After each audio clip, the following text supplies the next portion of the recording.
Arun Kumar Ojha, CM India TV और सीने आजकल न्यूज में आप सभी दर्शकों का स्वागत है।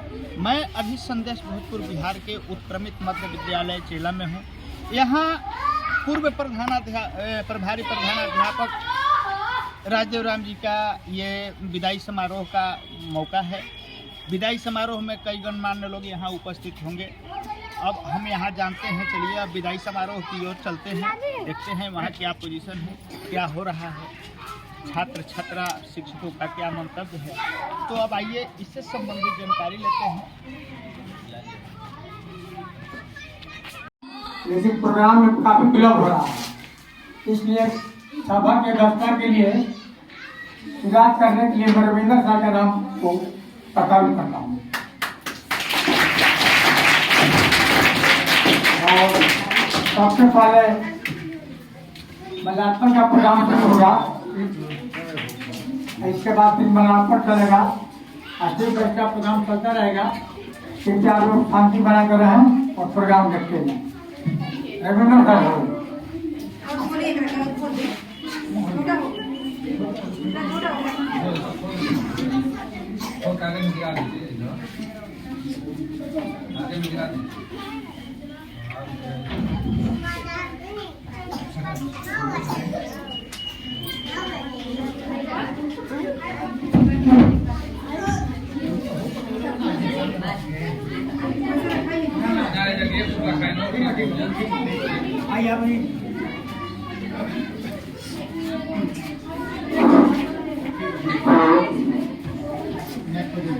सबको बहुत बहुत धन्यवाद। आप लोग सभी अपनी जगह पे खड़े हो जाइए।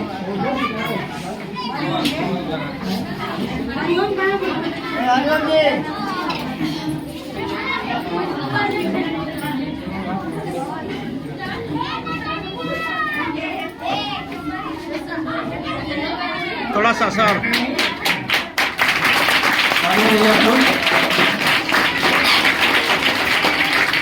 ठीक है, आप लोग सारे लोग अपनी जगह बैठ जाइए और शांति बनाए रखिएगा। से वहाँ पर फूल अर्पण करें।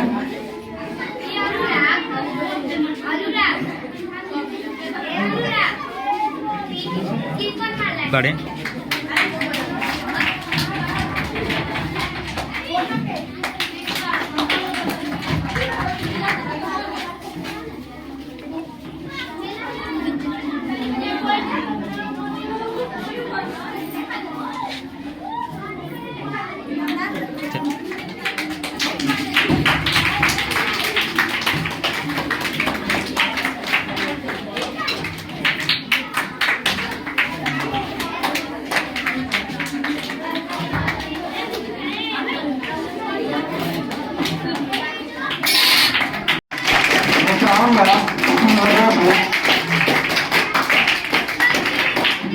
आगे सबको सम्मान करें।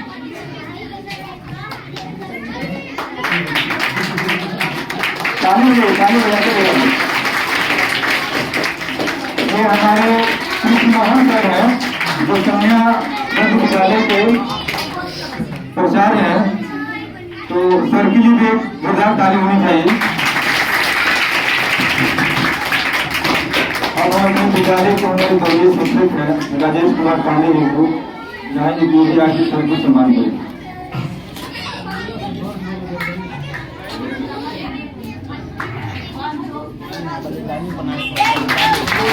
अपने ताली बनाते रहिए। हमारे विद्यालय के जितने भी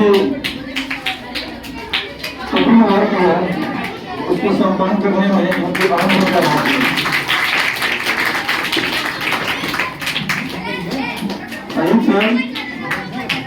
हमारे विद्यालय के सबसे भारी वर्ग सर हैं, जितने इनका शरीर से वजन उतने गंभीर है।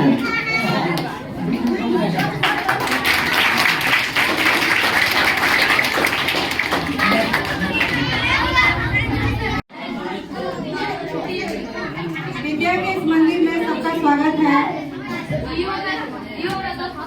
और सबका हम अभिनंदन करते हैं, सबका स्वागत करते हैं।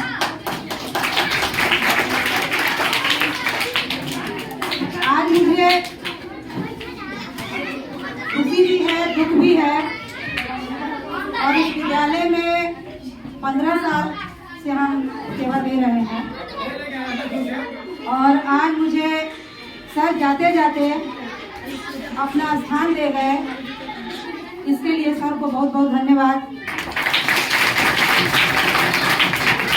हमने सर से कहा था कि सर इतना बड़ा भार हमको दे रहे हैं, पता नहीं हम कर पाएंगे कि नहीं कर पाएंगे। तो सर ने बोला कि नहीं, बिल्कुल आप कीजिएगा। तो हम शुरू किए हैं, आगे क्या होता है आप लोगों को पता भी चलेगा। और इस विदाई में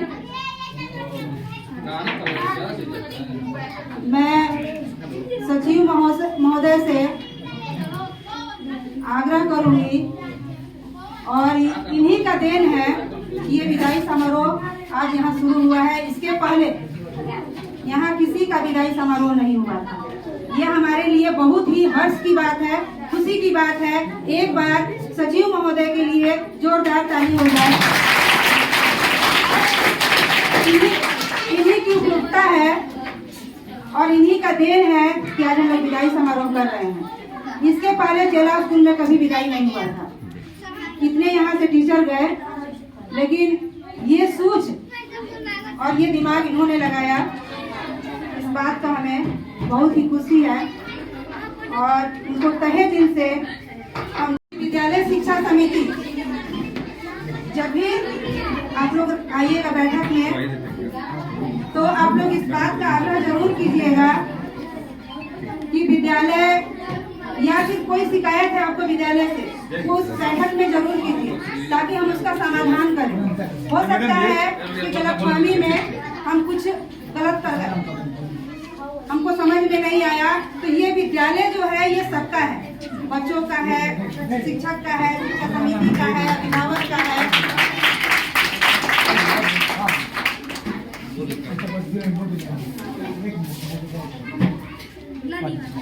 ये हमारे कृष्ण मोहन सर हैं। अभी आप लोगों को बताएं कि कन्या मध्य विद्यालय के हमारे प्रभारी एचएम है, सॉरी प्रधानाध्यापक है। और आज हम लोग की बहुत खुशी की बात है कि इस समारोह में इन्होंने आया। इसके लिए बहुत बहुत सर के लिए धन्यवाद। आप मैं चाहूँगा कि समय कम है, 2 शब्द आए हैं तो हम लोग को अनुग्रहित करें। धन्यवाद।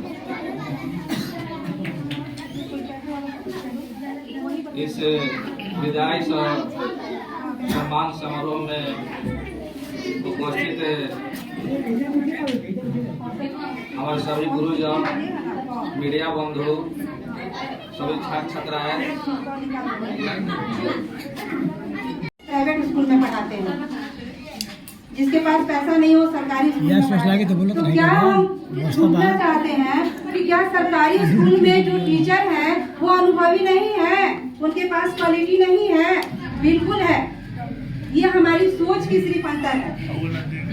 यहाँ बस एक दुखद बात यही है कि यहाँ जो हम लोग का जगह है तो मिडिल स्कूल, लेकिन ये प्राइमरी के लायक भी नहीं है। इस वजह से हम बहुत कुछ सपने संजोगते हैं लेकिन कर नहीं पाते हैं।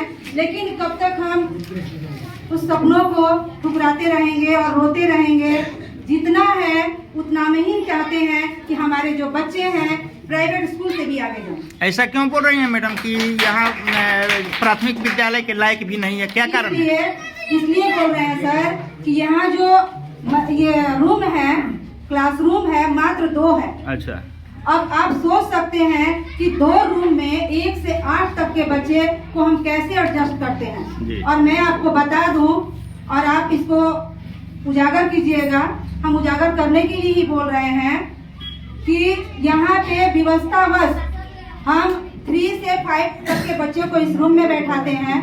जाड़ा का समय था, हम बाहर बेंच निकाल के बैठाते थे, क्योंकि हमारे एसएस साहब का मतलब संदेश था कि बच्चे नीचे नहीं बैठेंगे। तो बाहर हम रोज बेंच निकलवाते हैं और बाहर रोज बैठाते हैं। लेकिन समस्या यहाँ उत्पन्न हो रही है सर कि अब गर्मी का मौसम आ गया और इस गर्मी के मौसम में बच्चे धूप में कैसे पढ़ेंगे? इस समस्या के समाधान के लिए मैंने अपना निर्णय लिया है। उस बेल के पास मैंने सफाई करवा दिया है और सफाई करवा के वहाँ मैंने तिरपाल बिछाया है। जबकि ये विभाग के खिलाफ है। लेकिन मेरे पास इसके अलावा कोई रास्ता नहीं है। इसके वजह से जो भी विभागीय यहाँ पर पदाधिकारी आएगा उससे मैं बात करूंगी कि मेरे पास इसके अलावा कोई समाधान नहीं है। मैं बेल के नीचे तिरपाल बिछा के, दरी बिछा के मैं बच्चों को पढ़ाऊंगी और बच्चों को मैं चाहती हूँ कि मेरे बच्चे अच्छा शिक्षा ग्रहण करें। और क्या समस्या होती है? और क्या समस्या है? समस्या यहाँ पे है सर, बाउंड्री नहीं है, जमीन नहीं है, जिसके वजह से यहाँ के बच्चे को जितनी शिक्षा भरपूर मात्रा में मिलनी चाहिए वो नहीं मिल पाती। शौचालय पानी की क्या व्यवस्था है? शौचालय का पानी सर ठीक ठाक है, कोई दिक्कत नहीं है, लेकिन अभी थोड़ी सी उसमें कमी है कि वो पानी जो है, अभी हम बता रहे हैं आपको जो समस्या है, पानी जो है अभी भरपूर मात्रा में हमारे पूरे नलका में नहीं आ पा रहा है। और दूसरी बात है कि हमें प्रभार तो मिला है, लेकिन मेरे पास भी एक पैसा नहीं है कि मैं प्लम्बर का काम कराऊं। लेकिन फिर भी मैं कोशिश करूंगी कि जैसे ही मेरे पास कुछ फंड आ जाता है सबसे पहले मैं पानी वाला काम कराऊंगी। ये क्योंकि पानी के बिना कहीं कोई काम होने वाला नहीं है। विभाग को इसकी सूचना दी गई है? क्या सर? विभाग को इसकी सूचना दी गई है यहाँ ये दिक्कत है? सब सूचना हर एक महीना लोग आता है, विजिट पे सब कुछ लिख के लोग ले जाता है और सबको पता है कि चेला स्कूल की कठिनाइयाँ क्या क्या है। देखो बाद में बात करेंगे। हाँ। चलिए ठीक ठीक।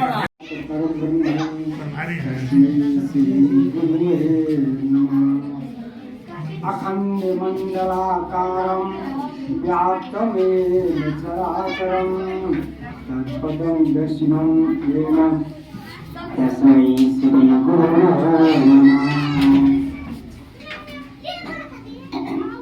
यहाँ उपस्थित सभी एवं विद्यार्थियों, आज इस समारोह में मुझे आने का मौका मिला, इसके लिए मुझे बहुत खुशी की बात है। हर कोई जो इस कार्य में लगा है एक न एक दिन अपने कार्य से विमुक्त होता है। हमारे राजेंद्र बाबू जी इसी श्रेणी में आते हैं जिन्होंने एक लंबी शिक्षा समाज को दी है। करीब 38 वर्षों तक जिन्होंने अपनी सेवा समाज को दी और बहुत सारे व्यक्तित्व और व्यक्तित्व को अपनाते हुए इन्होंने इस लंबी यात्रा को पूरा किया। समाज में गुरु का जो स्थान होता है वो सर्वोपरि होता है। मानव जब जन्म लेता है तो पहली जो उसकी शिक्षा होती है अपने घर पर होती है। माता और पिता के सानिध्य में होती है। इसके बाद जब कुछ बड़ा होता है तो विद्यालय में प्रवेश करता है और वास्तविक शिक्षा वहीं से शुरू होती है। तो इस क्रम में गुरु जो होता है वह समाज का आईना होता है। गुरु जो कुछ इस समाज को देता है, बच्चों को शिक्षा देता है, उसी पर आधारित ये हमारा समाज बनता है, पूरा विश्व बनता है और ये मानवता हमारा उसी पर खड़ी रहती है। आज हम आगे बढ़ रहे हैं, पीछे का इतिहास देखें कर रहे हैं, चांद पर और अन्य ग्रहों पर भी बढ़ रहे हैं। ये सभी शिक्षा का ही महत्व है। देश दुनिया में आज जो ये नेट का जो प्रचलन है, जो ये घर बैठे ही हम सारा खबर ले लेते हैं। पहले डाकिया होता था, समाचार आता था, लेकिन आज हम यहाँ पर बैठे हैं, सेकंडों में अमेरिका, रूस, जापान कहीं पर भी बात कर लेते हैं। मालूम पड़ता है कि आमने सामने बैठे हुए हैं। ये सब शिक्षा का ही है।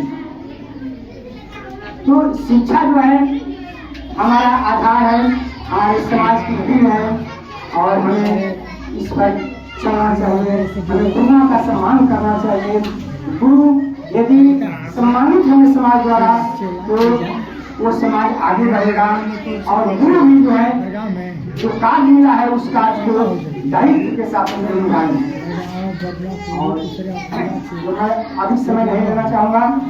अंत में मैं राजव जी को तहे दिल से धन्यवाद देता हूँ, प्रार्थना करता हूँ ईश्वर से कि ये जो एक नई एक व्यवस्था में प्रवेश कर रहे हैं रिटायर होने के बाद, इसमें ये स्वस्थ रहें, भगवान इनको दीर्घायु दें और लंबी समय तक ये सुख शांति पूर्वक अपना जीवन व्यतीत करें। बहुत बहुत धन्यवाद।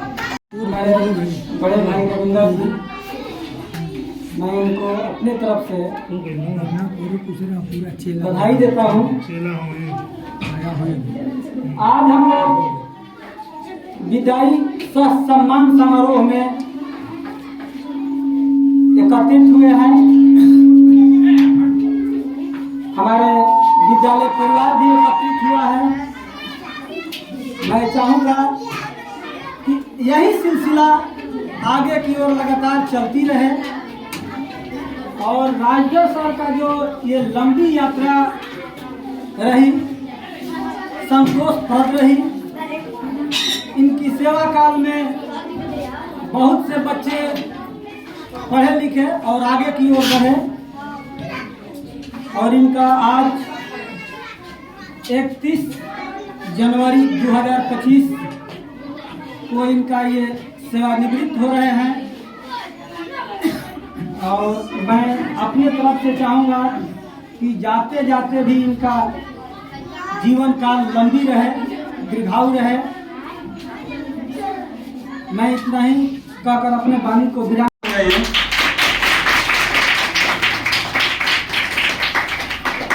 और क्योंकि मैडम यहाँ आई हैं तो ये जो हमारी कीमती समय है, मैं चाहूँगा कि इन कीमती समय में अपने कुछ बहुमूल्य बातें हम लोग के बीच में शेयर करें। धन्यवाद। आप सभी का धन्यवाद। यहाँ उपस्थित सभी शिक्षकों शुभकामनाएं।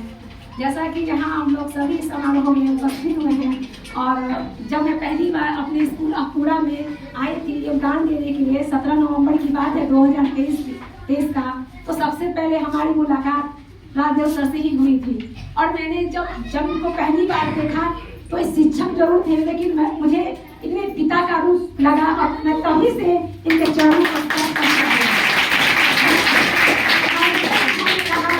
कि अच्छी बात नहीं है, आप भी उसी कार्यकर्ता हैं, लेकिन फिर भी मुझे पता नहीं क्यों जब भी मुझे मिलते हैं, मार्केट में मिलते हैं, मुझे बहुत अच्छा लगता है इनको चरणों स्पर्श करना। और मुझे बहुत कम अवसर मिला सर के साथ रहने का विद्यालय में, और फिर से वो अपने मूल विद्यालय में उपस्थित हो गए। और मैं क्या कहूँ, लेकिन फिर भी जैसे भी वहाँ आए सभी बच्चों के साथ इनका व्यवहार या हम लोगों के साथ एक बहुत अच्छा रहा और मुझे बहुत अच्छा लगा। और यहाँ भी इनको कहीं जरूरी काम से निकलना है, इसलिए हम चाहेंगे राजू सर से कि अपना कुछ बतौर दे दे ताकि अपना निकल जाए।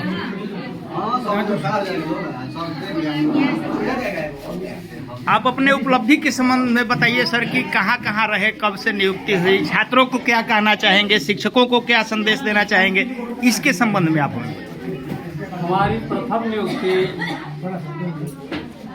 16 फरवरी 1987 को मध्य विद्यालय बड़गांव में हुई जी। इसके बाद मैं 92 में बरुणा ग्राम में उत्कर्मित मध्य विद्यालय बरुणा है, वहाँ रहा। इसके बाद मध्य विद्यालय कोरी के बाद प्राथमिक विद्यालय में 12 दिन के लिए मुझे उसरे भेजा गया जी। इसके बाद मैं अहपुरा में आया। अहपुरा के बाद उत्कर्मित मध्य, यहाँ प्राथमिक ये विद्यालय था चेला में 2009 दिसंबर 2009 में चेला में आया।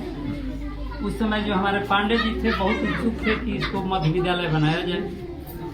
संयोग की बात ऐसी थी कि माने वो बैठक हुई थी जिसमें केवल कोऑर्डिनेटर के नाते ये आवेदन दिए थे और कोऑर्डिनेटर के नाते हमको नाम डालना था। मैंने 2 स्कूल का नाम डाला, चेला और कांधक। तो उसी से पांडे जी के प्रयास से। और इसमें हमको योगदान कर रही है, याद नहीं दिलाते तो याद नहीं आती। तो 2 विद्यालय उस समय उत्क्रमित मध्य विद्यालय हुए। इसके बाद मैं फिर यहीं आया था और उसी समय मध्य विद्यालय बना। इसके बाद मैं प्रतिनियोजन में और जगह रहा, परंतु मेरा ये अपना विद्यालय जो है कर्मी मध्य विद्यालय। इतने दिनों के शिक्षक पद पर रहते हुए आपने क्या पाया, क्या अपने शिक्षकों को संदेश देना चाहेंगे, अपने छात्रों से क्या कहना चाहेंगे इसके संबंध में बताइए। इस संबंध में मैं बहुत प्यार, श्रद्धा और आशीर्वाद भी पाया, सहयोग पाया, बुजुर्गों से आशीर्वाद पाया, विद्यार्थियों से। हमारा एक ही लक्ष्य था, समय से नियमित जो भी कार्य था, मुझे नियमितता पसंद थी। समय से विद्यालय आना, समय से विद्यालय जाना, समय से अपना घंटी करना। और जब मैं प्रभारी रहा उस समय भी बहुत दिन तक तो मैं ये समन्वयक के पद पर, कोऑर्डिनेटर के पद पर रहा। उसमें भी बहुत विद्यालय को सीखना और सिखाना, सिखाया भी और सीखा भी। आज भी मैं कुछ शिक्षकों से यहाँ भी चेला में भी सीखा, नए नए शिक्षकों से भी सीखा जी। एक नए टीचर हमारे जो आए हैं यूपी से, जिनका नाम है हरिओम। पहले तो मैं अपने शिक्षकों से सीख चुका था, उनसे भी मैं अभी भी सीखा जी।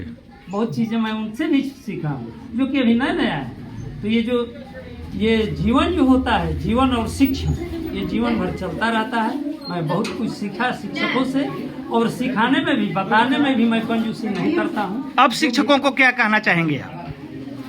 हम शिक्षकों को यही कहना चाहेंगे कि अपना कर्तव्य निभाएं और श्रद्धा से बच्चों को शिक्षण दें, माने शिक्षित करें। अपना कर्तव्य ढंग से निभाएं, समय से आएं, समय से जाएं और कार्य करें। आने जाने से ही केवल नहीं हो जाएगा जी। कार्य भी करें, मन लगाकर अपना जो कर्तव्य है उसको पूरा करें। छात्रों को क्या संदेश देना चाहेंगे? छात्रों को क्या संदेश देना चाहेंगे? छात्रों को संदेश देना चाहेंगे कि जिस तरह से गुरु का सम्मान आज हम देख रहे हैं, सभी बच्चे सम्मान देते हैं, इसी तरह सम्मान देते रहें और शिक्षा ग्रहण करते रहें। इस विद्यालय में जहाँ जगह नहीं है वहाँ भी बच्चे ठहर कर शिक्षा ले लेते हैं, यही उन लोगों के लिए काफ़ी है। क्योंकि देख, अगर गलत जगह भी कोई गुण हो उसको लेना चाहिए। उत्तम विद्या लीजिए। विद्या कहीं से लेने में बच्चों को ये मैं बताना चाहूँगा, उत्तम विद्या कहीं से भी लिया जा सकता है। उत्तम विद्या लीजिए, यद्यपि नीच पै होए, पर अपावन ठौर में कंचन तजत न कोय। इसलिए जो विद्या है, गुण है, जिसके पास भी हो, अगर कहे कि आदमी ठीक नहीं है, उसके पास भी अगर उत्तम विद्या हो तो उससे ली जा सकती है। जिस तरह से हम लोग सोना गंदा जगह पर भी नहीं छोड़ते हैं, ले लेते हैं। इसलिए उत्तम विद्या लीजिए। विद्यार्थी याद रखें, उत्तम विद्या लीजिए, यद्यपि नीच पे होए, पर अपावन ठौर पे कंचन तजत न कोय। किसी के पास हो, ये नहीं कि वो इस जाति के हैं, उस जाति के हैं, ऐसे स्वभाव के हैं, वैसे स्वभाव के हैं। तुमको विद्या लेना है, उत्तम विद्या जहाँ भी हो वहाँ से ग्रहण करना है। यही उपदेश दूंगा, यही कहूँगा, उपदेश नहीं बल्कि इस पर अमल करने के लिए कहूँगा। और शिक्षक जो हैं कर्तव्यनिष्ठ रहिए, आदत डाल लीजिए। क्योंकि जब ये जितना नियम आया कि इतना बजे आना है, उतना बजे आना है, हम लोगों को कोई अंतर नहीं पड़ा। जो हो, अब तो और आसानी हो गया है, कितना बजे जाते हैं और आसानी से हाजिरी बना देते हैं। नहीं तो आधा घंटा पहले, 45 मिनट पहले। हमारे चेला में केवल यहाँ जमीन नहीं है, भवन नहीं है, नहीं तो यहाँ के जो शिक्षक हैं, खास करके इस तरह के शिक्षक हर विद्यालय में नहीं मिले। हमारे यहाँ प्रभार के लिए भी सब शिक्षक त्रेता युग के हैं, और बहुत जगह हम देखते हैं कि वहाँ द्वापर युग की बात आती है। लोग प्रभार को क्रिकेट मैच समझने लगते हैं, लेकिन हमारे यहाँ जहाँ हम देखे हैं, यहाँ भी देख रहे हैं कि यहाँ जो है प्रभार को ये लोग फुटबॉल समझते हैं, कंदुक समझते हैं।